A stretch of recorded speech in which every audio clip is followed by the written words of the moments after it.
Welcome to Bills Overdue, a Buffalo Fanatics vidcast. I think that's what all the kids are calling it. My name is Jeremy. You can find me at new handle BFF_Jeremy. Yeah, he works for BFF now, Buffalo Fanatics Focus. That's a subsidiary of PFF, Pro Football Focus. Oh no, it's much better. We're our own not thing. A subsidiary, completely different thing. Yep. It's bye-week edition of Bills Overdue. Bye. For those who saw the thumbnail picture, that was from Brother Bill's latest video, in case you missed it. It's a video that Josh Allen and a bunch of Bills players, they got together and they filmed it, obviously, as you can tell, with the faces. They got nothing to do. It's bye week. You can make music videos on bye week. That's exactly Helps what they're doing. Team camaraderie, team chemistry. Yep. So thanks to Brother Bill for letting me steal a Snapchat or a screenshot. Yeah, Snapchat. if you could do choreographed dances on a music video, you can line up and win football games. That's right. So Max, how about that game? It's been our usual 6 days removed. How are you still feeling from it? I mean, I'd say it was like, I guess I kind of got over it by like Wednesday, whereas like I wasn't thinking about it. I don't know about you, Jeremy, but I was delirious. I was like completely delirious when it happened. When I saw the ball go up in the air, Hopkins makes the catch. I couldn't help but have this like weird delirious smile on my face of like that didn't just happen, did it? Like, is that real? Is like that's a miracle play, completely miracle play. But yeah, it took me about till like Wednesday to be completely over it, and now you just ruined my day because I remembered it happened. You didn't think it was going to be brought up today? Yeah, I didn't think we were going to talk about it at all. Oh, sorry. We probably should have discussed that beforehand, but yeah. We didn't really talk about anything. So, I rode my bike over to my dad's, and so I was riding it home, and I was riding by a friend's house, and he was out in his driveway. So I was like, "Oh, I'll stop by and say hi." So, stopped by and talked to him for a little bit. He told me that he had the coronavirus. So I was like, bummer. And then I rode home. Yeah. And then that ride home conversation kind of like helped my head clear a little bit. So I came home and my wife asked me how the game was. And I was like, we lost in spectacular fashion. That's how I described it to her. Yeah. It's like, it's hard to even chalk it up as a loss. Cause you just because when you're watching it, it's like you see the Stephon Diggs touchdown and in your brain, you're like, all right, game's over. Like you don't even process the fact that it's possible for the Cardinals to come back and win on a miracle play. And so it was almost like the past like 3 days, I was convinced, I was in denial. I was like, the Bills are 8-2. The Bills are 8-2. Yeah. And I think they should be. And they are in my own head. And I will say, like, if there's one, if that's the worst way we lose this season, if that's the closest game, if that's the most heartbreaking loss this season, it's going to be a good year because this is that was a regular season game. Last season, our most heartbreaking loss was against the Texans in the wild card round. This has got to be the most heartbreaking loss against the Cardinals this year. So I think that bodes well. We got over that hump of a heartbreaking loss. This time it wasn't in the postseason. So that's good news. That's glass half full. I like that night. I think I got on Twitter and I think I spent like 1 minute on Twitter and I had to get off. It was just everybody. It was just too much of a bummer. So I was like, okay, I see what most of these tweets are, and they weren't like negative. They're just sad. Everybody just saying like, I can't believe it was like those kind of tweets, and I was like, yeah, I'm not gonna do this today. And then I didn't really rush into my usual podcast the next day. I wasn't really like in the mood. I think I went straight to Pardon My Take this time because I was like, I need some laughs. I need to like just kind of get my mind off of it. But it wasn't that long that I was able to get back to talking about the Bill stuff. So Max, one thing I want to say, it was funny for me because I at the end of the game I came away, I was like, okay, I kind of turn off football for like 5 hours and not do anything. And I tried to like go on my laptop and like watch a TV show or something, but for somehow I ended up back on YouTube, like rewatching the Bills Cardinals highlights about 5 different times and just like reliving the pain. I don't know how that happened or why, but I just kept getting sucked back in. Anyway.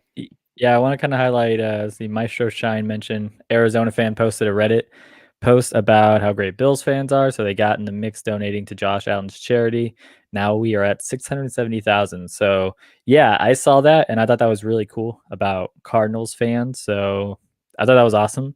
So Cardinals fans, you're okay with me? Yeah, I have no beef with Cardinals fans. Steve Mathis, our amazing Steve Mathis, he's from Arizona. So I think his second favorite team is the Cardinals. We love Steve-O. And yeah, shout out to the Cardinals fans for being awesome, donating to a worthy cause. And the Josh Allen charity train is absolutely amazing. I remember last week we were talking about it. It was at 500,000. Now it's up to 670,000. It's all going to Oshai Children's Hospital. Great cause. Just incredible. Bills Mafia is awesome. The Arizona fan base is equally as awesome. So good news all around there. I don't know about equal. I don't know about that, Max. Yeah, I mean, like, we're obviously the best. Bills Mafia is obviously the best, but Max, I really don't want to harp on the play, the Hail Murray, but I do. The Hail Murray? Hail Murray. The Hail Murray? That was good. That was pretty creative. Oh, yeah, that's what people have been calling it. I do kind of want to talk about how Deandre Hopkins has been handling himself. And you and I think we're kind of on both different sides of the fence here. So I'm going to share my case. You can share yours, and we can let the viewers decide. Yeah. But DeAndre Hopkins has been kind of annoying since making this catch. First thing, in his press conference, he's talking about it, and he's talking about the play, and he says, yada, yada, yada. He's like, it was just a great catch by eye, which is exactly how he said it. Great catch by weird. eye. I was like, that's not how you say sentences. It's not English. But whatever. So that's where it started. I get on Twitter later on, and he posts a picture of it and of the catch of him catching it, and he says best meme gets a signed jersey. So now he's just like getting everybody to make memes about it, which, like, look, if the memes come naturally, like, fine, like, that's cool. Yeah. But he's literally just like, let's get like a meme train going. I was like, man, come on. And then he posts like another thing, like he's like making t-shirts of it. And is he really? Yeah, like I saw that too. And I was like, dude, like, you've made plenty of good catches. Like, there's that one where he caught the ball like with his hand and his like taint or something, that one catch. Oh yeah. And I don't see t-shirts or memes of that. Like, it's like the dude, like, come on. Yeah, I disagree though. Listen, like, as annoying as it may be to us on the other side, I think when you make a catch like that, Jeremy, when you make a catch over 3 defenders in the end zone to win the game, like as the time's nearly expiring, like if you make that kind of play, you get to act like the greatest person on earth for like a week. Like, come on, like that's so freaking cool. Tell me, like, if you made that catch, Jeremy, if you made that catch, you wouldn't be walking around the next week acting like you're hot shit, acting like you're the best that's ever done it. Like, I think this is just DeAndre Hopkins. This is just the reality of the fact that he's amazing and he made a fucking awesome play. Like, you're allowed to strut your stuff for a week. I would not do it like him because I am a humble person. So no, I would not be doing that at all. But yeah, anyhow, that's what DeAndre Hopkins has been doing since then. Let's go ahead, Max. Let's talk about the bad. Let's get the bad stuff out of the way for this game. What do you say? Bad. The bad. I'm going down, and I guess honestly, like, I guess the first thing I'm going to say bad is probably, like, besides Josh Allen's almost game-winning drive, the offense in the second half sucked. Yep. They were not getting anything done. They were just punting it, and there was interceptions. Second half offense. I think it's mostly got to be pinned on Josh Allen too. As hard as it is to say, I think Josh Allen was the reason we struggled a lot in that first half and in the second half. Really kind of putting it away. We had many opportunities to put it away. We couldn't do that. Josh Allen throws those picks. he had, a couple balls that were very nearly intercepted. I believe he had 2 picks that game. I know it was 6 days ago, so it's hard for me to remember. 2 picks, and then he had a couple more that were nearly intercepted. And I think I might be a jinx because last week, Max, I remember, I think I just texted you and I said we should do a weekly segment called "Does AJ Klein Still Suck?" And then like right after texting you that, I think he got like a sack or something, and so I was like, oh wow, in my face. This week when I was taking my notes, I think I put down like it's a good thing like Peterson or something sucks at interceptions. And then he ended up getting one in the first half because he dropped 2 of them. I was like, thank God. Yeah, he did drop. Yeah. Then he got one interceptions. eventually. Yeah. Yeah. And so I'm starting to wonder if like certain things I text down, like if I think I need to stop being so snarky in my notes because I might be a jinx that way. I think you might be. Yeah. Stop doing that. Definitely. We need everyone on the Bills side here, Jeremy. Can't have that.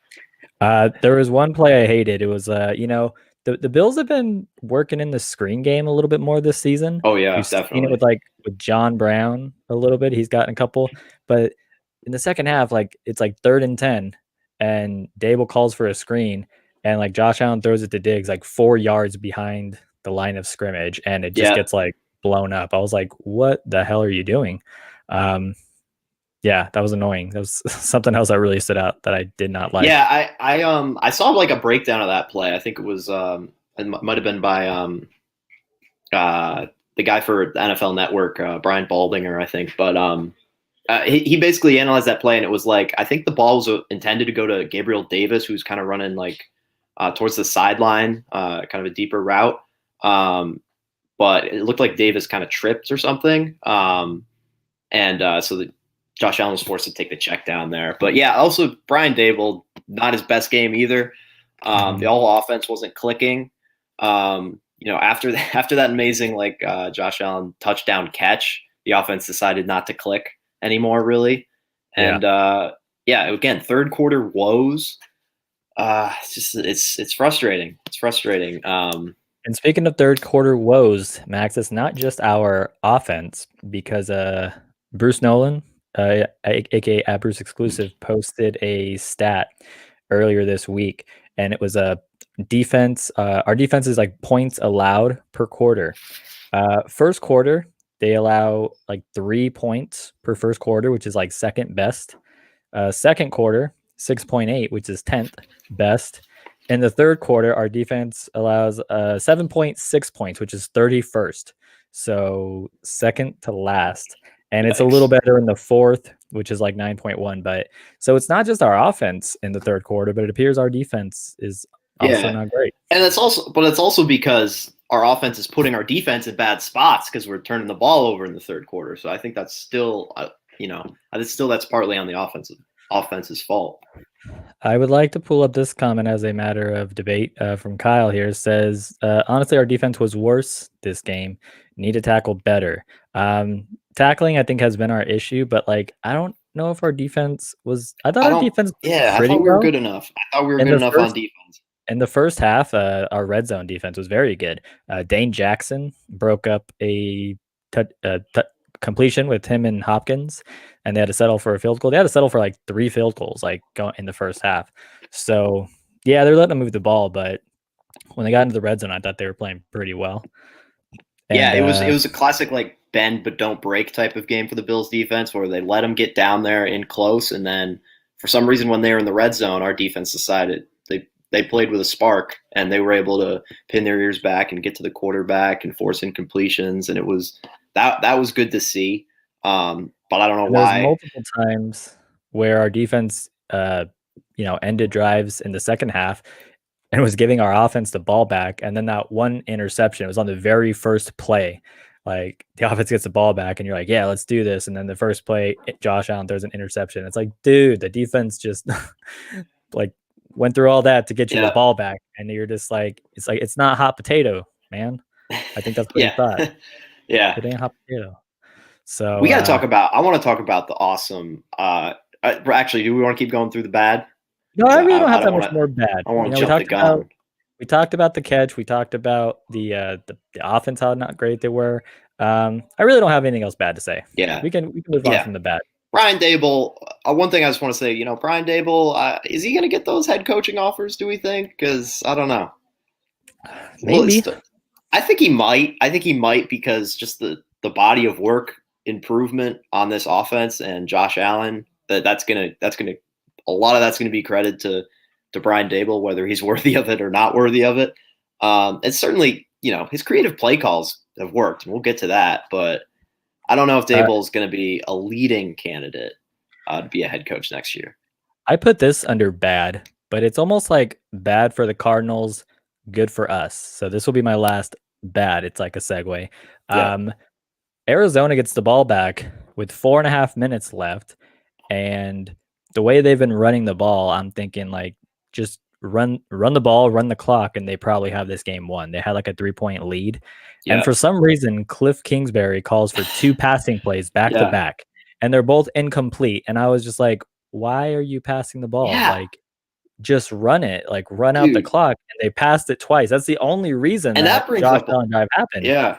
Is because for some reason Kingsbury calls for 2 passing plays. And that plays. brings up a larger point. Like I was noticed all game, that Arizona Cardinals coaching staff is bad. There were a lot of miscues. There were some penalties, like 12 men on the field calls, false starts. There was a lot of just like miscommunications, timeouts being called because the play clock was running down. Cliff Kingsbury needs to get his shit organized. And I think their defensive coordinator, who's the coach of Miami, I forget his name, was it Vance Joseph, the defensive coordinator for Arizona now. His guys were struggling on defense, like just simple things, getting 11 guys on the field instead of 12. I think at one time they might have had 10 guys on the field. So that was funny. Yeah, they had the back-to-back timeouts. Do you remember that? The back-to-back timeouts, and that cost them 5 yards because you're not allowed to have back-to-back timeouts. Bad coaching by Arizona. Bad coaching. Yeah. I mean, they still get the win, but hey, let's transition to the good in a way that was good for us. Like I said, that's what gave us that go ahead drive. Unfortunately, we know how that ended. But the good things, Max. Let's start off very beginning. The trick play that got us the first touchdown. Josh Allen, I think he hands the ball off to Isaiah Mckenzie, and he throws the ball to Josh Allen. Not the best throw to Josh Allen. Not the best. He kind of had to like reach for it. And part of me wonders, I bet if like Josh Allen goes up to him, it's like, hey, like the ball placement could have been a little better. And like all the wide receivers like, yeah, it could have, Josh. It can always be better. And he's like, okay. Point taken. That's funny. Yeah. I think they were talking all week about how Isaiah Mckenzie was scout team. Kyler Murray was on the Bills at Bills practices. How he was the guy the defenses were preparing for. Isaiah Mckenzie was imitating Kyler Murray. So I think Matt Barkley was on Isaiah McKenzie's shoulder. So and Isaiah Matt Barkley went around, but Barkley was throwing it. Yeah, that was happening, and McKenzie throwing some good balls. In practice, maybe imitating Kyler. The coaching staff has said, "Hey, how about we let you throw the ball in this game?" And maybe Isaiah Mckenzie is our Kyler Murray. Maybe he's gonna be our backup quarterback. And I wrote this down. And I wrote this down. And later on in the week, Isaiah Mckenzie joked about it as well on Twitter. But I said, "What position will Isaiah Mckenzie play next?" Yeah. Because he was our kick and punt returner for a little bit. Wide receiver, running back, cornerback, and now quarterback. So what do you think he does next? I'm thinking he tweeted out like just something like vote for me on, make sure you vote for me on the Pro Bowl ballots. I'm listed under quarterback, cornerback, right, wide receiver, one other one I forget. I think he's gonna be. How about he kicks the ball? How about he kicks the ball in relief of Tyler Bass or something? That. If he gets I could see him taking or punter, taking a punt. Yeah. Mm-hmm. Low and roll pass. Definitely. If he can play one sec, can he play one sec? Throw him in there. You never know. I don't know about that. that's an interesting strategy. Yeah. My next note. Sorry. I want to get. That was the one good Brian Daboll play call that was like, okay, that was creative. Like the fact that McKenzie's going right on the jet sweep that teams have prepared for. Teams have prepared for that Isaiah McKenzie jet sweep, the little pop pass from Allen. The Cardinals were ready for that. And then, Brian Dable throws in the little wrinkle. I like how McKenzie like veers off backwards so he can throw the ball forwards. That was cool. And then Josh Allen, the elusiveness in the open field. He gets past that, he's able to evade that guy at the 2-yard line and easily hop in. That was awesome. It was. I want to have that play just running on a loop in my house. Yeah. The next good thing I wrote down was Tyler Bass. And yes, everybody who comes here regularly knows I am a Bass defender, and I haven't had to defend him the last couple games. He's been coming through. This game, he started off with a 54-yard field goal, which was like his new long, and then his next field goal was 55. He nails that one, and then a 58-yard field goal. So I'm so happy that the Bassmasters arrived, and Ian Eagle on the call was awesome. Like after he made like I think it was the second or third. I think it was after he's made his third. He was like, "Oh my, like Bass-O-Matic," like the announcer for CBS. That was awesome. And it's never the best stat ever was the fact that he broke his career high, his career long field goal three times in the same game on 3 consecutive field goals. That's mind-boggling to me. I love crazy stats like that. Yep. Next one I have. Oh, we already mentioned this. I said the first half red zone defense. I mentioned me jinxing when I type things, so I need to stop being snarky with my text. Cole Beasley.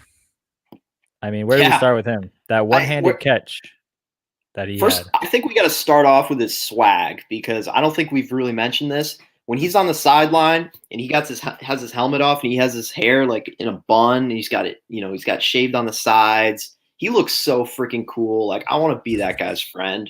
He looks awesome. And it's all the reason he's doing so great this semester is all because of that swag. He's got that hair. Sorry, this semester. I'm in college mode. Max in college mode. He was saying before he's got his finals coming up. Yeah, I'm sorry. I'm brainwashed right now. All year. This is not a semester. My bad. Okay. Yeah, he's got the swag. That's the reason he was able to make that amazing one-handed catch. That's why he's always open. He's I think Diggs said post game he was like, he's always open. He's Cole Beasley. He's always open. He's so shifty. We all know he's so shifty, but Beasley's the guy that we never actually give enough credit to him. I feel like we always talk about him, how he's awesome, but I don't think we actually give him the credit he deserves all the time. I think I do.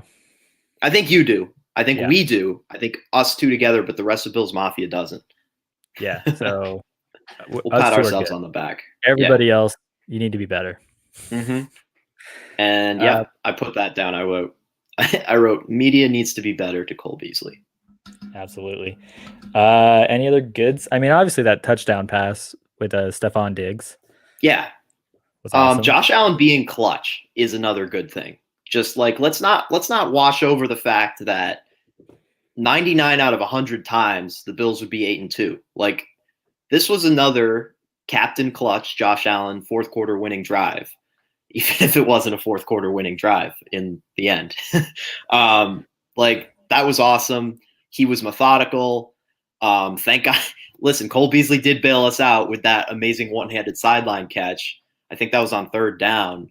But yeah, he was methodical throughout the drive, slinging it, making plays, and it was a beautiful throw to Stephon Diggs. Yep. I guess I have one bad that I can go back to, Max, because we got some time to kill. But Dawson Knox has not been coming through for us, man. Man.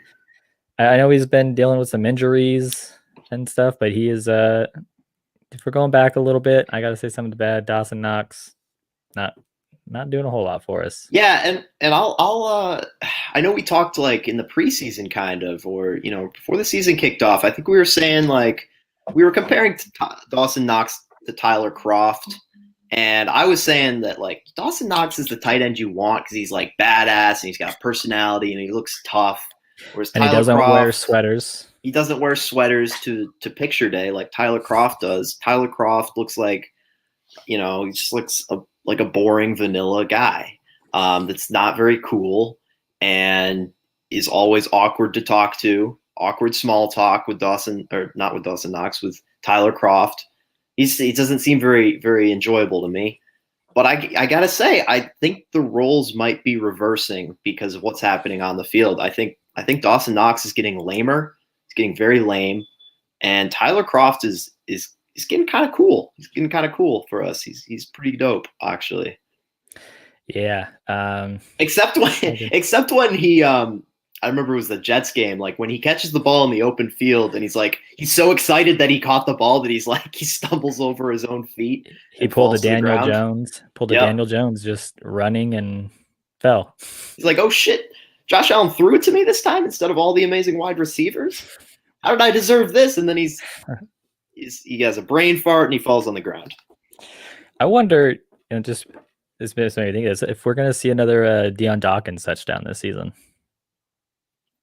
Oh, yeah. I think we got to see an offensive line touchdown. And it's got to be Deion Dawkins. Wait, I just want to pull up this comment right here by Peter. Knox doesn't make my Sundays enjoyable. Yeah, no, he's not making my Sundays enjoyable either. Yeah, he's not adding to it. Luckily, we have Diggs, we have Beasley, we have John Brown when he's good. We got, we got some good running back from the game. Yeah, but he's not adding to it, but he's also not really subtracting to it because he's not involved in the game plan at all. Every once in a while, like I think we have to go back to like 3 games ago or 4 games ago when he dropped a pass against the Titans or something. That was annoying. But yeah, I haven't seen Dawson Knox in years on the field. I don't think. I think that's how long it's been. Years. Yeah, it's been a while. It's been a while. Yeah. So I mean, as far as anything else about the Cardinals game? Well, Tom with a great comment here. Sometimes boring vanilla is better than spicy jalapeno. That's definitely true. I like that. How do you feel about that, Jeremy? I mean, I guess it depends on the situation, but I don't know. Yeah, no idea where to go with that one. You got me off guard. Lone Wolf says, "Give Knox another year." Sometimes tight ends take time to develop. Yeah, they do take time to develop. They're everyone says it's the position takes the longest to develop in the NFL at the professional level. So we'll give them time. We're not gonna. We're just disappointed a little bit in you, Knox, and hopefully you hear us and you come back with a vengeance at some point because I know he's got that edge in him. He's Dawson Knox. He's got a little edge in him. He's got to come back strong at some point. We got the rest of this season, and we still got him for 2 more years. So I mean, yeah, it's a little bit of a sophomore slump for him, but it's a work in progress. Though he's a third. I think he's a 4th round pick. Yeah, he's a 4th round pick. You can't expect the world of this guy. 3rd round pick. I think we traded up to the you might be right. and got him. Yeah, we traded away our 4th round picks to get him. Oh, okay. So what else? So Max, the game's over. We were talking about Deandre Hopkins and how I kind of feel like he's overdoing it a little bit. So I kind of want to talk about some news that came out this week. First thing is, I believe Josh Allen has shaved his beard. I think it's good riddance. Good riddance. I don't think he can quite pull off. He can kind of pull it off, but it's patchy. It's a little patchy. A little. And I know I'm the first guy everyone goes to when it comes to facial hair consulting about it. Yeah, because clearly I'm looking good here, but yeah, it's a little patchy. I don't like it. It's not. Yeah, we talked about his beard last week, so I thought it was okay to talk about the absence of it now, but it is gone. It's we said it's a little necky, but sometimes growing it out for a while and shaving it is good. Only one Buffalo says he likes babyface Allen. I like stubble Allen, He's got kind of like this stock photo of him that goes around. It's like the one he's posing for. I like stubble Allen, so I think we'll probably see that. Stubble Allen is nice. Yeah, I do like stubble Allen. I think that is the superior Allen. when compared to Beard Allen, Mustache Allen, complete baby face Allen, Stubble Allen. Yeah. Yeah. Stubble Allen's good. What do I have here? Let's see. Weekly update, Max. Does AJ Klein still suck? Yeah, I think he sucks. He wasn't that bad against the Cardinals, right? Nothing. Maybe some missed tackles, I guess. But it wasn't a week where we were just like, oh, there's Klein fucking up again. But that one game against the Seahawks can't right all of the wrongs of AJ Klein. Let's be fair to ourselves. Agreed. Like, let's not have recency bias. Say like, oh, AJ Klein, he might be our best linebacker because of that game against the Seahawks. Like, no, like that was one game. Calm down. He didn't look terrible against the Cardinals, but I still think he's not that great of a player. Well, that's what makes our weekly AJ Klein update more interesting, because I came up with it when it was just like for fun. It was just for to say, yeah, he still sucks. He sucks all the time. Yeah. But then he was really good for a week. So now, to me, that kind of makes this segment a little interesting. It's like, oh, like this answer's not going to be like the same. It's like an actual debate. Yeah, it's an actual debate, and we have to have like meaningful answers. I don't understand. He definitely wasn't, I guess, great, but he wasn't bad. I don't think he sucked this week. So I would say he did not suck this week. But does he still suck? Probably. Not this great. Time next Saturday, what are we going to be saying, Jeremy? We don't know. It's going to be what's going to happen over this bye week. What's he going to do? He has added some intrigue, so that's all I'm saying there. Some AFC East news. The Patriots beat the Ravens, and Max, I gotta say, like, I'm this whole like it's a week to week league. It's hard to win in this league, Jeremy. Yeah, I'm starting to understand that more and more. Like I'm getting it. Like I feel like I will get less mad in the future for close games where we expect a better performance. Because I mean, there's that week where the Bengals blew up the Titans. Yeah. And then we have the Patriots and the Jets like neck and neck for a game. And then the Patriots turn around and beat the Ravens. So yeah, I feel like it's really crazy. There's just so much parity in the National Football League. We know this. And it is so weird how there's so many factors at play with because it's such a physical sport, and it's really, there's more parity than any other sport, any other American sport out there. And that's what makes it so fun. And listen, I don't think the Ravens suck, but they're not what we thought they were coming into the year. And I think should we talk a little bit about the Lamar Jackson stuff? Like is Lamar Jackson really the guy? Last thing before we do that, though, with the Patriots, I came up with my own stat, and that my stat is that Jacoby Myers, the Patriots undrafted wide receiver, and Cam Newton have the same number of touchdown passes in the last 5 games. Wow. It's incredible. Yeah, Jacoby Myers had a touchdown pass in this Ravens game. I'm ready to. If you're a Patriots fan, are you ready to get rid of Jarrett Stidham and say, all right, let's just have Jacoby Myers be our backup, or just have Jacoby Myers start over Cam Newton, because he was the high school quarterback apparently. Can he throw it to himself though? Yeah, that's the big question. Yeah, that's like the issue the Browns had a couple of years ago with Terrell. I forget the name of the wide receiver, converted quarterback wide receiver. Someone hit me up in the comments if you know who I'm thinking of. But yeah, they had a guy that was a wide receiver that was an ex-quarterback, and he was like, well, this might be our best option at quarterback. I think that might be the same thing with Jacoby Myers. Yeah, so they have the same number of passing touchdowns. Anywho, Lamar Jackson. Yeah, let's talk about Lamar Jackson. I remember last season. I was thinking of Terrell Pryor, by the way. Terrell Pryor and the Browns. All right. Former Buffalo Bill, you mean? Terrell Pryor? Yeah, former Bill Terrell Pryor. Didn't we sign him for like a couple weeks? I completely forgot about that. I forgot he was on the Bills. Wow. Yeah, we signed him for a couple weeks. That was a flash in the pan. Yeah. Yeah.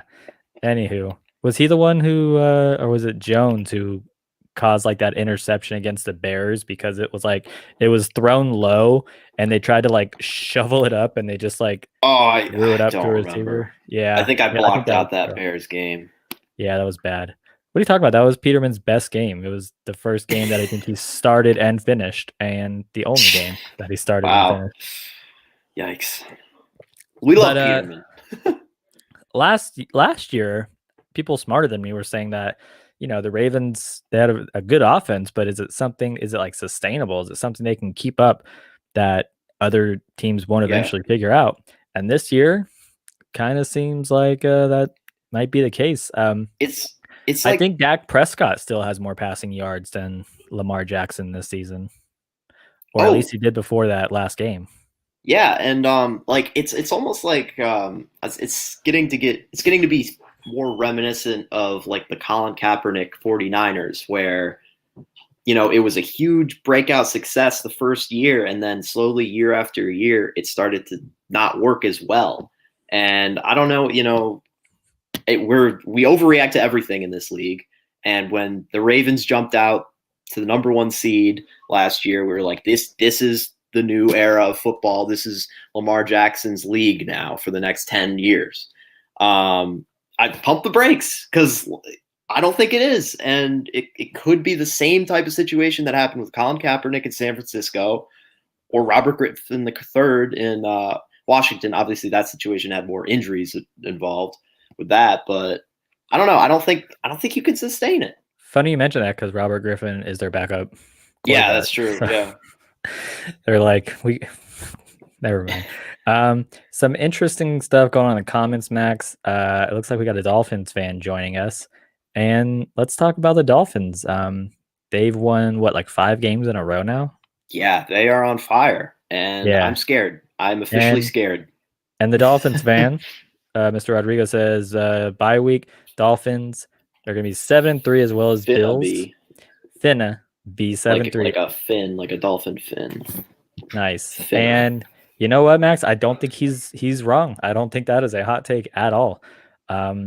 Obviously, our division record's much better, but I think we will be tied record-wise with the Jets afterwards. And yeah, how do you feel about the Dolphins? Let's not count out the feisty Drew Lock and the Denver Broncos. Like Drew Lock's got some moxie. Why are we talking about Drew Luck? We're talking about the Dolphins. No, but the Dolphins are playing the Broncos this week. Okay. And so if the Broncos win, they'll be 6-4. If the Broncos win. If the Broncos win, the Dolphins will be 6-4. Correct. Yeah, doesn't Drew Lock suck this season? Yeah, he sucked, but he just let him. It'll be good. It'll be good. Let's hope he's good this week. Have you watched any Dolphins games? I have. Watched. Any comments on Tua Tagovailoa? He just looks very. I watched the Cardinals Dolphins game. I think it was 2 weeks ago. It was the one the week before the Bills played the Cardinals, and Tua was a big part of the game plan in that game, and he did very well.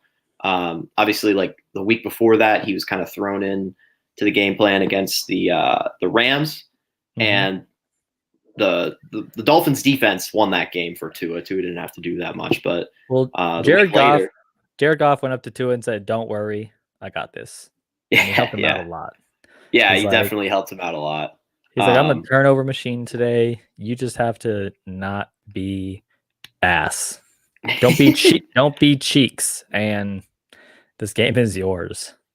Yeah, completely. Yeah. Yeah. But Tua's looking good, and I think I'm very scared of Tua and the Dolphins, especially the Dolphins defense and the coaching staff. Like we have not locked up the AFC East yet. I think we know that. I think we have the best chance to win the division still, but it's going to be close. I don't think it's going to come down to week 17 though. I've heard people saying that that we have an easier schedule than they do going forward. I mean, it's almost the same. One thing that stands out is the Dolphins get to play the Jets one more time. I mean, granted, we swept them. That's handy. So we did what we had to, but they still get to play the Jets one more time. That's a win for them. We have to play the Steelers, who are currently undefeated, whereas the Dolphins have to play the Bengals, right? Or the Browns? I'm not sure. Okay. I don't know the schedule that well enough. Yeah, some people think it's a little easier, but yeah, I don't know. I'm definitely a little worried as well. Like I said, they are one game behind us. We could be tied after this. And as I now 100% completely accept, it is a week to week. It's a week to week league. And so, if you believe it's a week to week league, spin 0481 says Jets going to get their first win sometime. And I who's think it going to be? Trying to say that it might be against the Dolphins. Maybe. Is he saying that? Do you think that's what he's going for? Well, it would certainly be nice. You were the one that brought up the fact that the Jets have to play the Dolphins. I want to see. Well, no, I was saying that the Dolphins get to play the Jets. Oh, yeah. That's like another win. So the Jets play the Chargers tomorrow and then the Dolphins, because I'm curious who their first win could come against. So Chargers, Dolphins, Raiders, Seahawks, Rams, Browns, Patriots. I would say maybe their best bet is the Chargers. What do you think? Yeah, it's the Chargers. The Chargers always find ways to lose. I think the Jets are going to win. I'm going to stand by my take that the Jets are going to win 2 games this year. I think it is going to be 2 games. It's like Anthony Lynn in his meetings. He's just like, all right, game plan. Like, how are we going to lose this game very closely, everybody? Yes, yeah. And the coach is like, can we try to win the game closely? He's like, no, we don't do that. Let's find a way to be down by 4 points with 4 minutes left in the fourth quarter. Yeah. And have a very close chance of winning the game. Yes. And then our rookie quarterback fucks us up. He's like, if we can lose the lead in the final seconds, even better. Mm-hmm. He's like, I'm all about those nail biters. Yeah. So if not that, I mean, maybe they can beat the Patriots the second go around. They did pretty well the first time. Joe Flacco was looking elite again, right? He sure was. I think Joe Flacco's your franchise quarterback in New York. Maybe New Jersey. Are you saying New Jersey the state, or he's wearing a New Jersey? Joe Flacco. You're saying he could be the franchise quarterback for the Jets? Yeah. Yes, that's not in New York though, because the Bills are the only New York team. Jersey. Oh, my bad. And Joe Flacco is not our quarterback, so sorry. I'm curious. There's a question here that I would like to bring up because I kind of wrote it down. Robert asks, are we going to give Pittsburgh their first loss? I feel like that is a big standout game on our schedule, Max. What do you think? Yeah, I feel like the consensus about the Steelers is like they are good, but they don't look like they're undefeated. Like they don't look like an undefeated team. Like they're undefeated, but they don't look like a steamroller to me. They don't really no one is giving them the recognition of being undefeated. It feels like everyone's talking way more about the Chiefs than they are about the Steelers. It's like whenever we mention their records, like 7-0, 8-0, it's like for now, come on, it's they'll lose one eventually. But yeah, I watched their game against the Giants earlier this season, and then if you saw their game against the Cowboys, it's like they don't look like a steamroller, Yeah, they don't. But they're very well coached. Mike Tomlin obviously is amazing. But yeah, I think that would be a great opportunity if Sean McDermott can beat the Pittsburgh Steelers. I'm not sure if that game would be home or away, but if he can come out of there with a win, regardless if that team is undefeated at the time, that's a huge statement win because think about the wins we have. If we were able to get a win this season over the Seahawks, what are the other good teams we've beaten? The Raiders, the Dolphins, and the Steelers, that'd be impressive.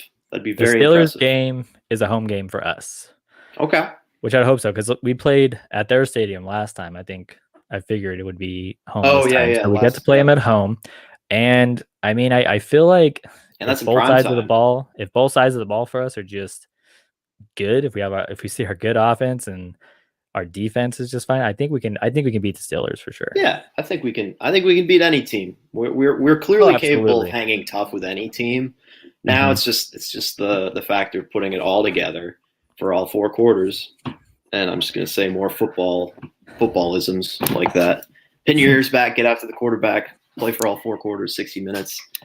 Interesting thing about the Steelers is they drafted Chase Claypool in the 2nd round. And when they did that, I just thought like overdraft, right? Because everybody was saying like, oh, he's going to be like 5th round, 4th round. somewhere. Yeah. And then he ran like a 4.45, and everybody's like, never mind, he's really good since he can run a fast. Dude, I got a mini rant. Why do these NFL GMs like keep overthinking these stud wide receivers? Like, you think about what happened to DK Metcalf a couple of years ago. He falls to the second round. I think he was like the 8th wide receiver taken in that draft. Then you think about what happened to Chase Claypool this year, like, and it's like these are both guys that like the media is hyped up as being like potential first round prospects, and it's like feels like these guys are just these GMs are just overthinking this. I don't understand. Like, why couldn't we grab Chase Claypool? I don't get it. I would have been happy with them in like the 4th or 5th if that's when we drafted obviously him. Like, we don't need a wide receiver, but this draft, when we drafted Gabe Davis and Isaiah Hodgins, we still drafted 2 guys. I wouldn't have minded if one of them was Chase Claypool because he's healthy, unlike Isaiah Hodgins has been, but he's been playing pretty well though. Gabe Davis has been amazing. That's not to say anything about Gabe Davis, but like it just kind of blows my mind when you think about the last 2 years with DK Metcalf and Chase Claypool. Gabe Davis was like amazing in like preseason, but I mean, he's had some decent games. He's been good. He's lived up to his value. I think he's exceeded his value as a 4th round pick for us.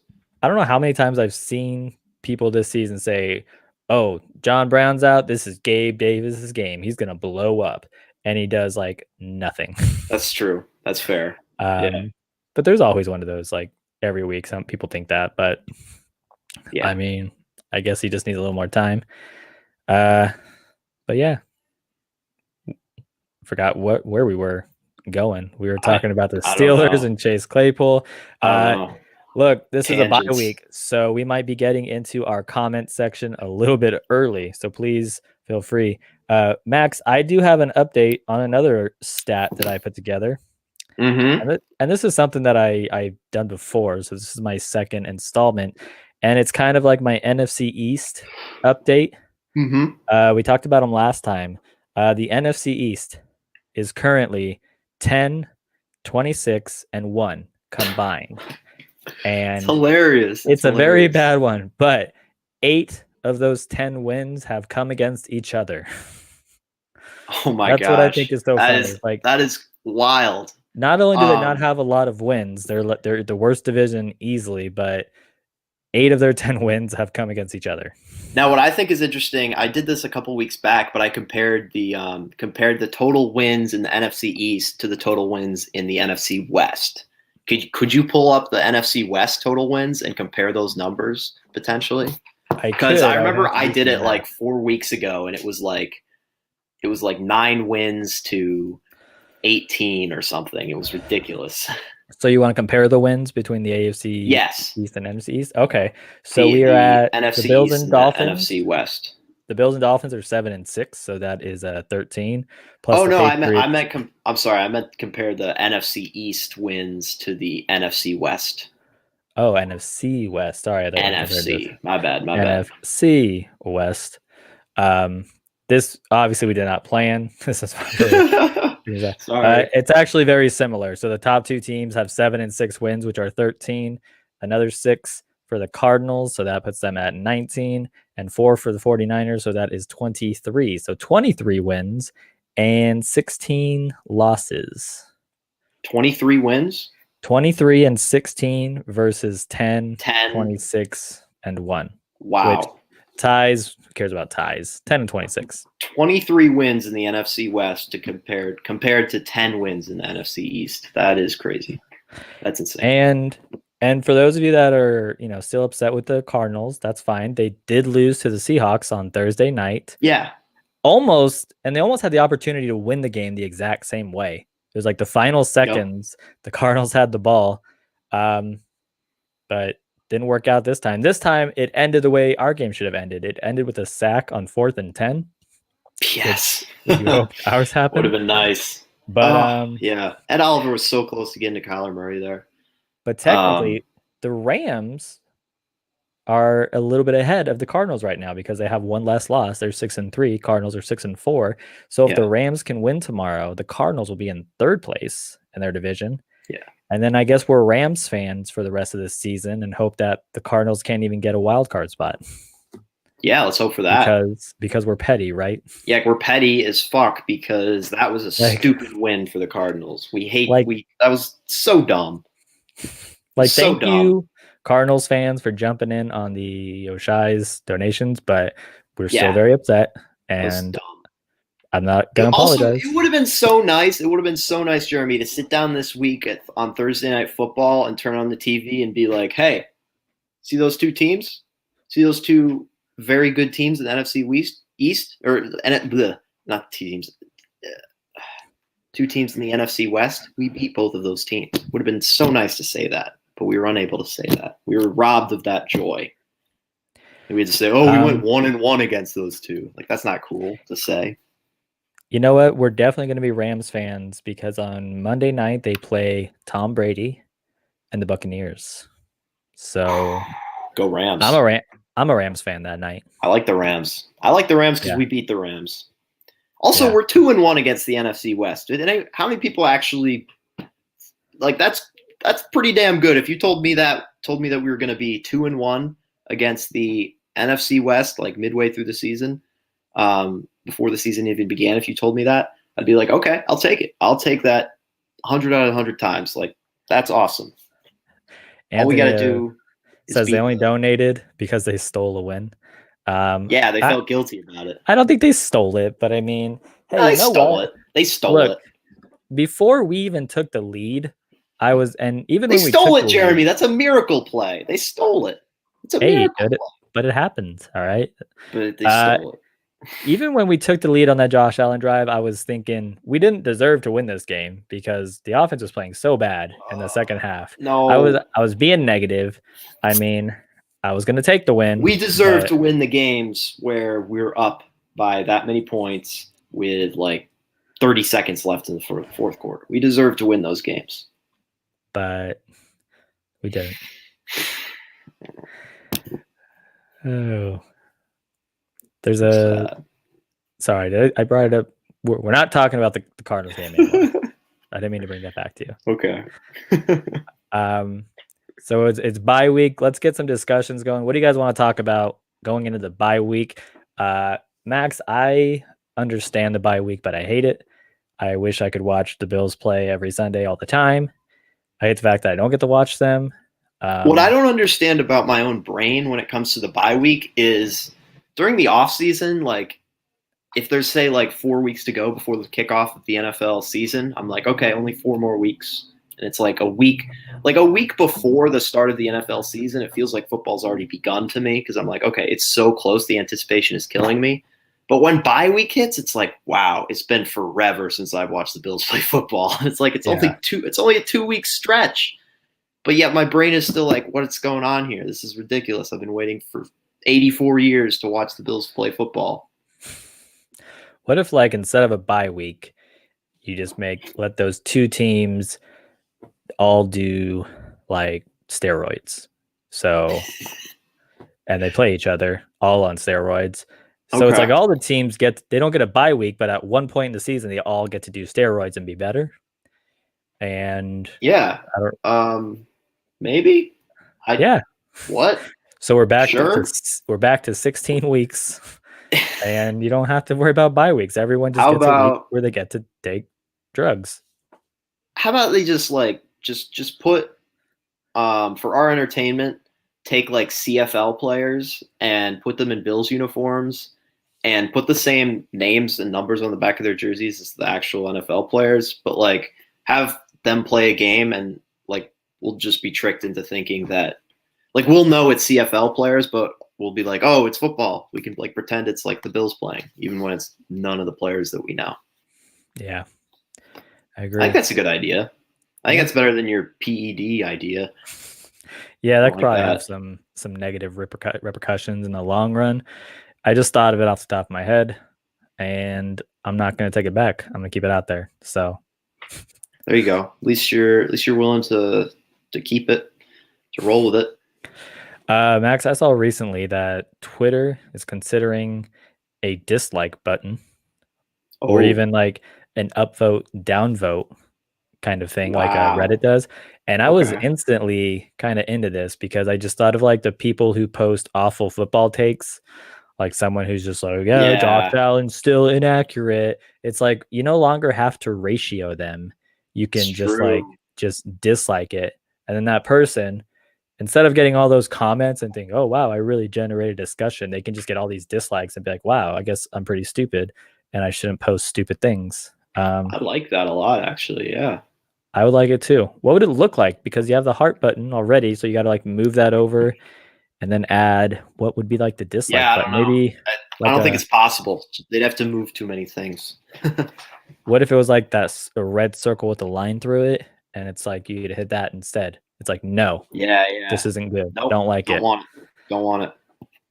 But I instantly went to like football posts, like and just trash takes. Yeah. How much would PFF get like disliked Yeah. by Bills Mafia? But apparently PFF has been very like kind of pro Buffalo Bills lately, right? Like Yeah, recently. the Sam Monson guy that I hated for the longest of times, he's converted. He did the Josh Allen apology form. He likes the Bills now, I guess. Which I guess appreciate you coming around. I'm not going to be like, hey, because I don't think Bills fans can be hypocritical and say, why can't everybody just respect Josh Allen? And then when somebody respects Josh Allen, be like, well, you did it too late. Just let's let it slide. They're here now. They're here to stay. Let's let it slide. It just happened. It happened. So that's good. Yeah. Go PFF, maybe. I don't know. I haven't been paying too much attention to him, I guess because I'm doing my own BFF thing now. And yeah, BFF. Yep. Mm-hmm. So Max and I have been talking about doing our own football rating program like PFF, but obviously BFF. Didn't you and Casey do that the week I was gone? Yeah, I forgot what I was doing, but I was gone. You had like I think you had a wedding, something like that. You were in. I think I had to take my. I think you were told to be the groom. You were told to be the groom, I believe. That's what you were assigned to do. I think I had to take my recycling in that day. So that was it. Okay, yep. Yeah, we did that. We did BFF ratings and we rated a couple players and and I think maybe we should. I kind of forgot about it afterwards, and I think it'd be kind of cool if I built up enough energy to start a Twitter account that was all about Buffalo Fanatics focus and did really super in-depth analytics like you and I do, Jeremy, about our Bills players, and then just have a completely arbitrary grading system that makes no sense and use that. And then everyone can like those tweets and stuff. That'd be cool. Like depending on the week, like I was thinking, PFF goes up to like 99, I think. Yeah. And I think why use all those numbers? They use decimals too.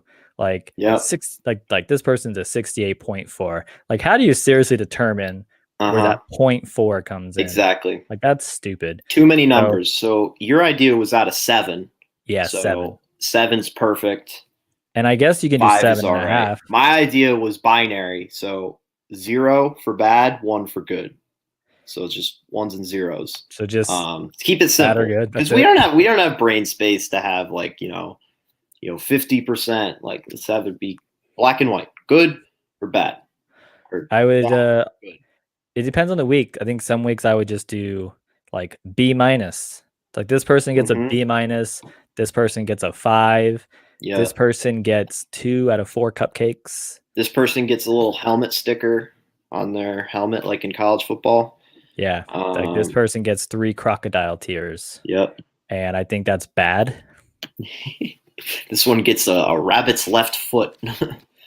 Rabbit's left foot. Some of them were like, what is that? Good or bad? I don't know. So when a team is signing somebody new, they're like, hey, I'm thinking about picking this guy up as a free agent. It's like, well, what's his BFF ratings? It's what's his BFF rating? For his first 3 weeks of last season, they gave him 1 out of 4 cupcakes. But then the rest of the season, they gave him half a chicken bone. What would be the NFL head coach that would be most likely to get fooled by our BFF rating system and think it's actually PFF, and then sign the guy based on our BFF rating system? I think it might be like Adam Gase right off the top of my head. Adam Gase, yeah. Adam Gase. Maybe John Gruden. Yeah, Gruden. Yeah, Gruden and Gase. Can you do like an on the spot Gruden reaction to being told that this incoming player has gotten 3 out of 4 cupcakes? Oh, yeah. I don't on the spot. 3 out of 4 cupcakes, man. That's pretty intense. I love cupcakes. Love cupcakes, man. This guy must be a Gruden grinder. I don't know. It's like, but coach, he's also got 2 consecutive weeks where he was given a flats instead of drums. Flats over drums. Well, that is a negative sign. We'll have to work on that. I love drumsticks. Flats are okay, but clearly, lesser to the drumsticks. So we'll have to work on that. But we can teach that out of him. Oh, and we have 2 people in the comments both saying Gase. Lone Wolf. I think we'd also have to have Dave Gettleman. Dave Gettleman would get fooled. If he didn't have his computer folks around, he would get fooled. Yeah, I could see him like saying sign this player, and they're like, but they were given multiple weeks of like rabbit feet, and then Gettleman like shows him he's like petting a rabbit. He's like sign him, and it's like, oh, I think he likes rabbits. Only one Buffalo says, speaking of cupcakes, I'm sure Mike McCarthy would. That's mean. Yeah. That's funny. True, because Mike McCarthy on his year off, he studied and he tried to like better himself. So I think if he came across a new rating system, he'd be like, oh, if it's new, I'm going to check it out because he wants to adapt. So Mike McCarthy absolutely would go for it. Yeah. I think that would happen. Yeah. That's probably Baker Mayfield would probably send us angry tweets whenever we give him a bad rating. He's like, yeah. He's like 0 cupcakes. That was at least a 2 out of 4 cupcake rating. Like, I don't get less than 2 cupcakes ever. Or he'd like just send like some snarky things like, like I took that personally or something, and like motivate himself through social media. Yes. Spin 0481, extend Adam Gase for 10 more years. Yes. Please do it. Great idea. Spin 0481. We need to get all Bills fans to spam Jets Twitter to extend Gase. That reminds me. So I want to bring this up. That's a good idea, but that sounds like a similar idea to what happened with the Jaguars fans and the Vikings recently. I don't know if you heard about this, Jeremy, but the Jaguars fans are taking to Twitter and they're taking to the NFL Pro Bowl voting.com, and they're all voting for Yannick Ngakoue, their former defensive end that's now on the Vikings. They're all voting for him to go to the Pro Bowl so that it screws the Vikings because it costs them an additional draft pick if he gets voted to go to the Pro Bowl, I think because of like compensatory picks or something like that. Okay. Yeah, I remember hearing about that, and I was curious. So it would screw over the Vikings? It would screw over the Vikings because they're so mad, because Jaguars fans are mad at Ngakoue for leaving. So they're like, all right, we might as well screw the team that Ngakoue chose to be on. And yeah, it would screw over Vikings. Did you see that? That's hilarious to me. The Patriots have a cornerback, J.C. Jackson. Who's had like an interception in 5 straight games. He was left off the Pro Bowling ballot because apparently it's up to teams. The teams get to decide which players get to go on it. And they're saying that they left him off because he gets like a bonus if he gets voted to the Pro Bowl. So it was like they left him off intentionally so they wouldn't have to pay him a bonus if he made it. Oh yeah. That's interesting. Wow. Yeah. Oh, Spin 0481 says he's on the Ravens. Was he out? Wasn't he picked up by the Vikings? Yeah, then he moved him, to. Oh, he traded him. Okay, so that's why the compensatory pick. I'm sorry, I had that wrong. I didn't do my research. My bad. So does the comp pick help the Jaguars get a better one? I don't think it helps the Jaguars at all, but I think it just screws over the Vikings. But how does it help the Vikings? So they traded him. It's not like they let him walk, right? I don't know. Yeah. I don't have the full story. One Punch Man, I got to put this up there. It says Baker seems like a frat boy alpha male. Yeah. At least somebody who wants to be an alpha male, but he definitely seems male. Yeah. Yes. Definitely seems like a frat boy. And I think he wishes he was an alpha male. I don't like Baker. I don't like his face. I think he's I don't like his attitude. I wanted us to draft Baker, actually. And now I'm glad we did not. Very glad we did not. But I gotta say, I wanted Baker. I wish you had never said that, Max. You were here for me, and now you're like there. Didn't you coming out of the draft process? Did you like Baker at all?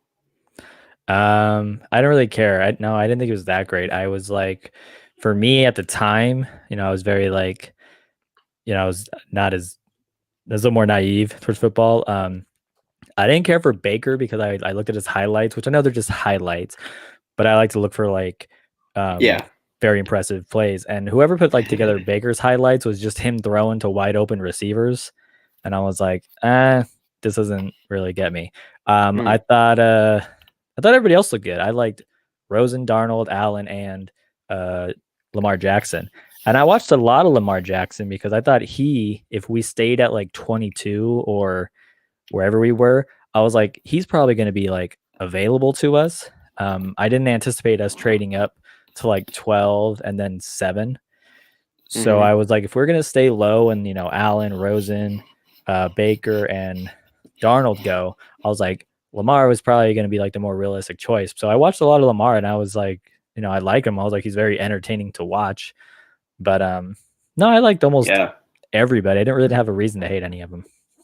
But yeah, I gotta say, in hindsight, I think it's official now that we have the best quarterback out of that class, hands down. I agree. Lamar Jackson's not better. I know Lamar Jackson won an MVP, but again, he won an MVP. It was like a new like offense, and everybody was kind of predicting that it wouldn't very like be sustainable, and now it's not, and he's not really being talked about as much. He's just he's there. But and his bad games are just so bad. I know we talked about this like a week or two ago, but he has games where he doesn't even get over like 100 yards passing. And I'm just like, Josh Allen's worst games are not even that bad. So yeah, it's weird because he has downfield threat. He has Marquise Brown. He has the tight ends. He has Mark Andrews. Like he's got a talented roster to work around him. So it doesn't make sense how his bad games are so bad. But I think the biggest credit to go towards Baltimore for that amazing year last year, at least in the regular season, was their offensive coordinator Greg Roman, because he was the one that manufactured that whole thing and was able to get it to work. So credit to him. I agree. So a little distracted there. Thanksgiving is coming up, Max. So I saw a good tweet today. Somebody said the NFL is actively trying to prevent social gatherings, and they posted the schedule for Thanksgiving Day. So I think it's like the first 2 games are pretty bad. I think it's like the Lions and Texans are one of them. Oh my gosh! The Cowboys are obviously playing. I think it's Cowboys and Cowboys and football team. Cowboys and football team.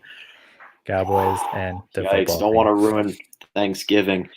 We're not trying to. That's going to be a topic that's just off the top of my head, like the name change of the Washington football team. That's going to be a hot button topic around Thanksgiving dinner tables, with some crazy uncles. Be like, why did they change the damn name? For years it was the Washington R words. So they won't say R words; they'll say the actual things. And so that'll be a question. Like, what's wrong with that word? We've been saying it for years. It's like, well, that's kind of the problem. Like, you just said it for years. Yeah. However, 5:20, we have the Ravens and Steelers. That looks like a good one. Yeah. Ravens, Steelers. Okay. Yeah. But those of you watching, we need to turn to you. Like, what do you guys want to talk about? It could be Bills. It could be anything. I know we're going into the bye week. What do we got? Please throw your questions, your comments, anything. Well, I just got canceled by Only One Buffalo for saying the first half of the R words. You didn't say it all. So you know what? I'll just leave the stream. Oh, please don't. I don't know what to do after that. Yeah. So what do we got, Max? Do you have anything? Let's talk about Spin 0481 wants to bring up Josh Rosen, and because we were talking about this 2018 class, and Rosen drew the shortest straw he could possibly draw, get picked by the worst team in the NFL, then get traded to the new worst team in the NFL. Yeah. Then they draft a quarterback. I agree. Yeah, man. he's never gotten a fair shake, but at the same time, like, I can't sit here and say that like he was a great quarterback. Like, there's a reason he wasn't given a fair shake. Like, he wasn't good enough. I don't think if you put him on the field for a talented team, he would do anything mind blowing. I think it is what it is. But obviously, you know, it sucks for him the situations he was put in. Mm-hmm. I still don't think if he was drafted to a good team, he would be a good quarterback though. Yeah. I like this question, Max. This is something we like to do in the off season. What position do you want to draft in 2021? Let's talk about we just gave Reed Ferguson an extension. Max, you're not liking his long snapping abilities? No, I just want an extra long snapper. Oh, a backup? But no, serious answer. You want a backup to the position that isn't allowed to get tackled? It was just right off the top of my head. I don't know. First round pick, Max, based on like how our position groups are playing right now. Let's go linebacker. I want even if we bring back Matt Milano, and we signed Tremaine Edmonds. Even if we bring back both Tremaine Edmonds and Matt Milano, I still want additional linebacker depth just on what's happened this year with our linebackers. I think that depth is necessary. And you want to spend a first round pick on a depth player? Yeah, because we're that good of a team now. We're that good of a team. We can afford to do that. I would say first round, either cornerback. I'd be okay with let's just go ahead and get like that solidified CB2 other boundary corner if that works out. I know that's not great for your Levi Wallace buddy, but what do you think about that? A cornerback in the first round. Cornerback, it's not good for Levi, but it's necessary. And we do need another stud corner opposite Trey White. I wouldn't be upset with a cornerback selection. I think that'd be a great choice for us to make. I wouldn't be upset with that. I'd be sad for Levi, but I wouldn't be upset. Yeah, I would. I would be okay with a linebacker in like a later round, because assuming we bring back Milano and Edmonds, that third linebacker position isn't always out there. It's unless it's just a stud who falls to us and is versatile, like Lorenzo Alexander was, or something like that, I'd be okay. Max, how about this one? What game do you think you're going to watch tomorrow? I'm really excited to see what happens with the New Orleans Saints this week, because Drew Brees is out. I think he just got put on IR, actually. And they're putting in Taysom Hill. He's going to be Taysom. Yeah. It was originally going to be Jameis Winston, and then Sean Payton was like, psych, nope, it's going to be Taysom Hill all the way. Do they just like have to do it just to like what they have there, do you think? With Taysom? Yeah, I looked up Taysom's stats as a passer this season, and there's been 5 games where he has thrown a pass, so he gets a passer rating. 3 of those games has resulted in a 0 passer rating. Yeah, that's what happened. I guess. Wild.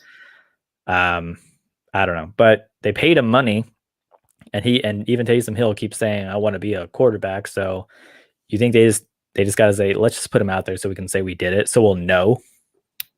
I think it's just I think it's going to be incredibly interesting to watch what the game plan is. Taysom Hill, obviously the Swiss Army knife of quarterbacks, the Swiss Army knife of the league.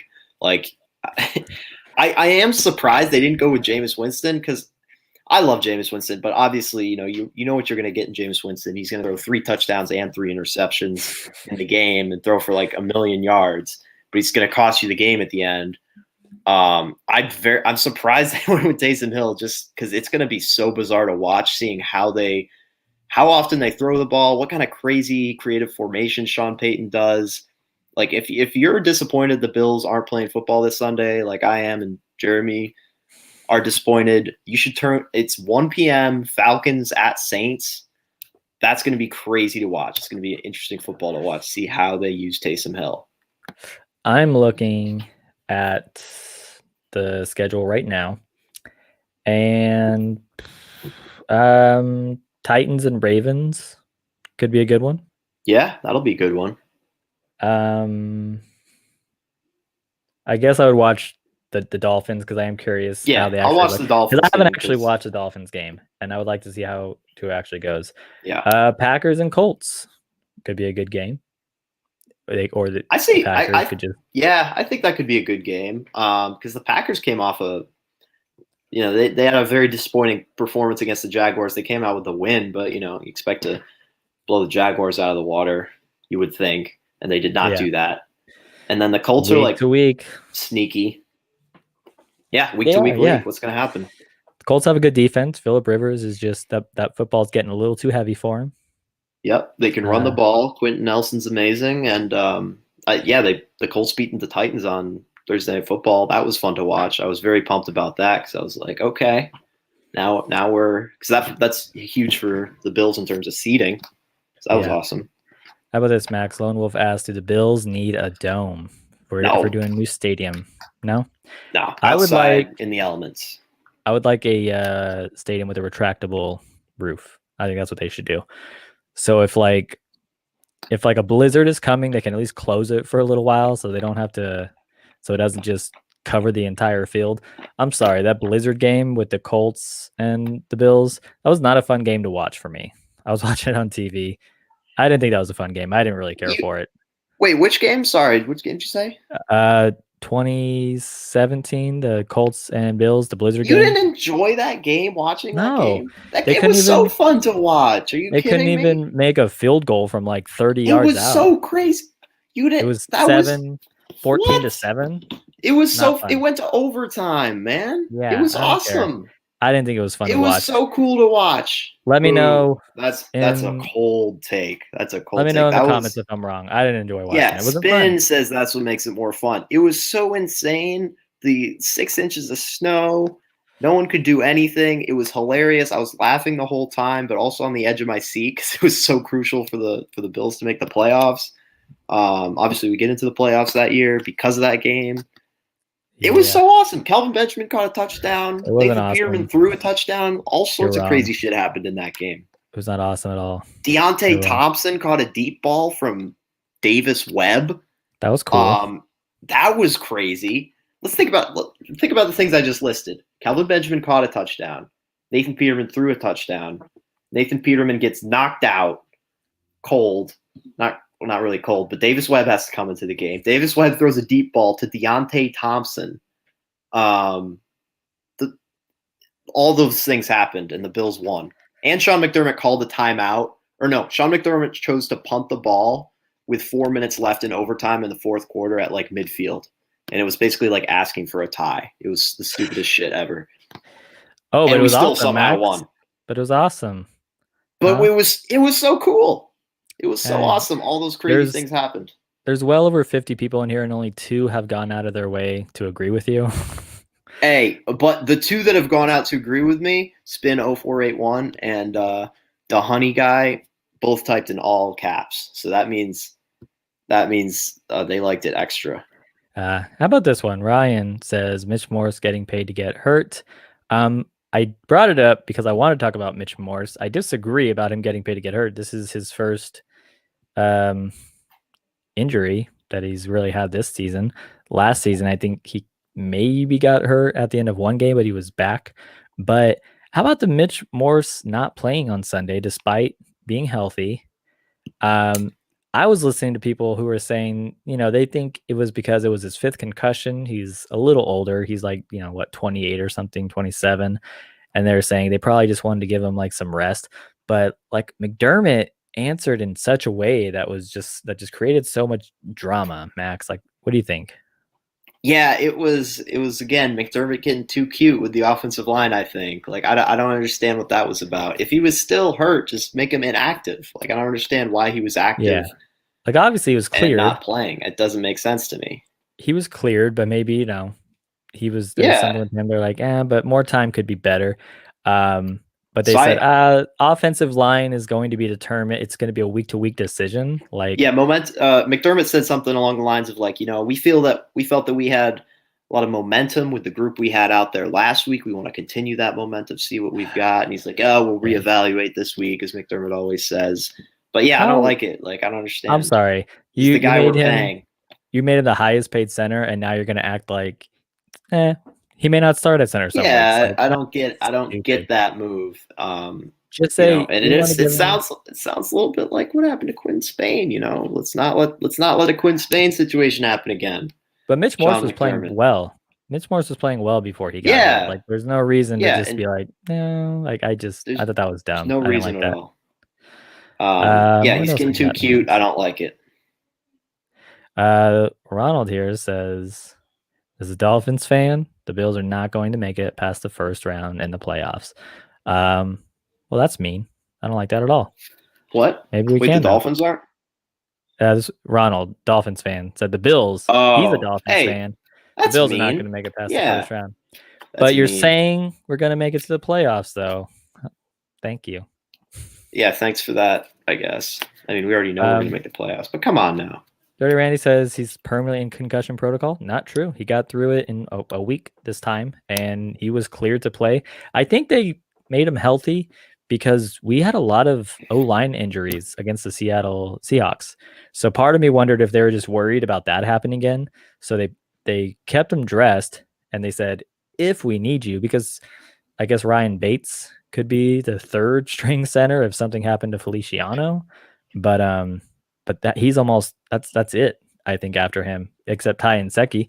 But so yeah, Mitch Morse got through it pretty quickly this time, which I'm happy. And I think they kept him dressed because, like I said, of all the injuries we had against the Seahawks, I think they just wanted to be safe. Yeah, that's a good idea as to what happened. I wouldn't put that past McDermott. That's probably a smart way of thinking about it. I could definitely see that being the case. I gotta show this one. This is a Bills fan. The Dolphins are not going to make it past the first round of the playoffs. Good troll. Good troll. That was good. I like this spin zone by Spin0481. McDermott probably just said that to keep his attention off the players and directed that him. He's referencing the whole offensive line shakeup and like, oh, we're gonna reevaluate this group and see what comes of it. So yeah, maybe McDermott's trying to get the attention on him and away from his players. I like that. Dirty Randy says, could Moss be an RB1? Sometimes he seems like it. I think they like him. I think this past Cardinals game, he actually outsnapped Singletary, if I'm not mistaken. But the run game was not looking good. We didn't mention that in our good and bad. But run game was not good against the Seahawks. But Moss is, I think, kind of making a push for it. He's been he really is. Well. He really is. Ooh. Jameis got eye surgery, so he can see the color of jerseys he throws to now. Yeah, he got LASIK eye surgery. It's not a coin flip anymore. Yeah. That's funny. Which is why I'm super surprised that the Saints are starting Taysom after knowing that Jameis got surgery in the offseason and that his eyes are fixed. I don't get it. Literally gave us another gotta be one. The only reason why he was throwing picks. Defense is going to chew Josh Allen up and spit him out. Yeah, just like they've done every single time they've played Josh Allen, right? Ooh, shit. Max, we're uniform. Oh, totally. I'm throwing up PJ's comment because he's throwing some smack talk. I don't necessarily agree with this, by the way. I think Tua showed a lot against the Cardinals, actually. But yeah, let's keep that smack talk going. I think Tua's looked good though. He did what he had to against the Rams. It was the defense completely, but against the Cardinals, Tua did well. Tua balled out, and I'm scared. I said it before in this podcast, but I'm scared of Tua for the immediate future and the long-term future. That doesn't mean that I'm not confident that the Bills are going to win. Max, which team has the best uniform this year, excluding the Bills? What's your favorite uniform combo after the Bills? Oh boy, let's say the Los Angeles Chargers, when they played the Raiders. When they played the Raiders this year, they had like these alternates that were like all navy blue that I really liked. The darker ones, right? Mm-hmm. They were darker navy blue. Yeah, I like what the Chargers did with theirs. Sweet. The Chargers to kind of have like this like minimal but modern stuff going with their uniforms. When we were talking about new uniforms this offseason, because there was a lot of new uniforms, I think the Chargers are one of the best. So that is a good call. I like the Chargers uniforms. I just don't like the number on the helmets. Don't care for that. I don't know. Other than them, how about those Seahawks lime green ones? Oh yeah. Now they wore those on Thursday Night Football, but I'm wondering, do you like them when they're all lime green, the shirts and the pants, or do you like it when it's like half? Like on Thursday night they were wearing half lime green, and then their pants were like darker blue. Whenever I play them in Madden, I almost always pull up some form of lime green for it. I just think it's just so like it pops. It's very bold. I don't really like it, I say, but it's interesting. Probably helps you play Madden more just to see the players easier. There you go. Yeah, it makes them stand out more. You don't want to choose a bland color so that you can't differentiate them from the field or the other players. Yeah, but other uniforms other than Chargers, I know I kind of jumped on yours. I like the Chargers uniforms. Yeah, I don't know. Kind of hard to think of any, really. I don't know. They're all okay. I like the Bills. I think the Bills have one of the best. People are coming at me a little bit for my Tua take. The Tua might be good. And I like that because I don't want Tua to be good. So I'm going to put faith in you commenting people. Justin, Tua is not nearly as good as the media is making him sound. Wait till he gets more film out there. Defensive coordinators will figure him out soon. I hope so. I do think he's being very hyped up.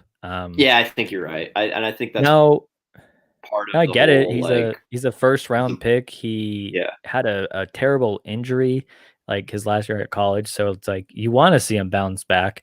So he's going to get a lot of eyes on him. Yeah, and like he's marketable too. It's like, he's in Miami. He's got a cool name. He's from Hawaii. Like he was a star at Alabama. Like he's marketable. So it makes sense why he's being hyped up so much by the media. Yeah, Anthony has a good one right here. The Saints all white throwbacks. Those are pretty nice. Are they the throwbacks, or like I'm thinking of the Saints color rush? Where I think it's like white color rushes. Yeah, are those technically throwbacks? Because I don't think I've ever seen the Saints wear a throwback. Yeah, but they're all whites are pretty clean. Those are nice. Samuel, I believe he's new, asking if we're from Buffalo. Max, you have family from Buffalo, right? Yeah, my dad's side of the family's from Buffalo, but I grew up in Northeast Connecticut, closer to Boston. So yeah, I'm not from Buffalo. Yeah, my stepdad's family was from Buffalo, but he was born in Southern California. I was from here, so unfortunately, I don't really have many connections. But we still love the Bills. Yeah. Woo! Well, Max, I think this might be a good time to end, but let's wait a minute. Yes, one question. I was going to bring those up. Yeah. Wait, we haven't have we not worn our color rushes this year? We have not. I almost thought the Seahawks would have been a good game because it was like halfway through the season. We hadn't worn them yet. It was a home game. We're going to wear ours. Everyone loves our color rushes. Everyone loves our color rushes. Some people do not like them. We're waiting for a good game. If you don't like them. Yeah, we wore them twice last season. We have to wear them at least once this season. At least once. But I think we're wearing our throwbacks against the Chargers. People I think we're wearing our throwbacks. Throwbacks. There's some rumors of that. I think some Bills player put on their Instagram story like a photo of the throwback helmets or something like that has people talking that we might wear our throwbacks. I like the throwbacks. I like variety. So I'm not really saying I like one more than the other. I wish we had some like red in there as an alternate, like red on white. And I wish we could do that. Hot take, potentially. My favorite part about the throwbacks next week is not the standing Buffalo helmet, but I love the throwback whites we have, where it's just kind of instead of the lot stripes like this on the shoulders, it's more just like the three thin ones. Yeah, the simplistic stripes. Yeah, that's our really throwback. Those are throwbacks. Like I think people get more hyped for like the standing Buffalo helmet than they do for those. Yeah. And whereas I'm the opposite. This is the last one, Max, I think we'll call it. But somebody asked about the red helmets. Kaylee. Ew. And then Cameron. You're not a red helmets fan, Max? No. I like the red helmets. I wish we'd bring them back. I like the red helmets with like the I think they'd go good with our blue jerseys. I'd love to see them with like some red socks as well if we can kind of mix those up. But I would like for us to go back to the red. The only bummer is you can't do the white helmet with the red standing buffalo like as a throwback. That's a bummer. I've seen like in the 90s when they had the red helmet and they did the white standing buffalo. I'm like, that's not the same. One of the things, like, I think the NFL has this helmet rule, and you see it with I think you're only allowed to use one helmet other than a throwback helmet. So like 2 total helmets. Is that the case? But, no, because for the throwbacks, they still use their helmet. They just change out the decal. Oh yeah, they change out the decal. So okay. But why not let them use 2 different ones and like throughout like practice and training, they can alternate. So it's like each one gets like the same amount of wear and tear. Equal CTE. Yeah. Maybe. You get the same helmet type, just different colors, but you alternate. So like your defense equal brain damage. That works. Exactly. That's what I hope. But by the anyways, way, Max, note. I think this is Oh, sorry. Quick note about that. Like, I don't know if you noticed on Thursday Night Football, but the Cardinals were wearing like they're all blacks, but they had the white helmets, and I was just like, they need a black helmet to wear with their all black uniforms. Like, that would be cool. I don't get why the Cardinals have all black. Like, they're in Arizona where it's hot as shit. I would not want to be wearing all black in Arizona. I'd be like, get this out of here. Wouldn't want it. But all right, Max.